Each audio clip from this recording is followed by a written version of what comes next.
मटियारी में खबर है अवां ताईं पहुंचाए पिया। अज़ीज़ गुल ख़ैबर जी रिपोर्ट मुताबिक़ त मटियारी वेझो 2 ॾींहं अॻु केले जे बाग़ मां नौजवान नारी जो लाश हथ अचण वारो मामलो ड्रामाई अंदाज़ इख्तियार करे वियो।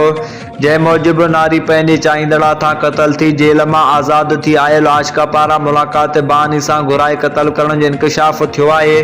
पुलिस इंकशाफ कयो आहे त नारी गज़ाला जो पाड़े जे हिकु नौजवान सां इश्क हलंदड़ हो, जॾहिं त उहो नौजवान क़तल केस में जेल हलियो वियो हो, जेको आज़ाद थी आयो नारी के मुलाक़ात लाइ ज़ोर भरियो, जंहिं ते हिन इनकार कियो। जंहिं बैदि आख़िर मुलाक़ात करण बहानी सां नारी खे घुराए संदसि कंधे में गली विझी फाहो ॾेई क़तल करे केले में लाश उछलाए फरार थी वियो। पुलिस इल्ज़ाम हेठि आयल जवाबदार जी गिरफ़्तारी लाइ छापा हया, जंहिं दौरान 2 औरतुनि समेत 7 ॼणनि खे गिरफ़्तार करे वरितो ऐं जवाबदार खे गिरफ़्तार करण लाइ मुख़्तलिफ़ जॻहनि ते ॻोल्हा जारी। पुलिस मुताबिक़ त नारी जो मोबाइल फ़ोन बि हथ अची वियो आहे।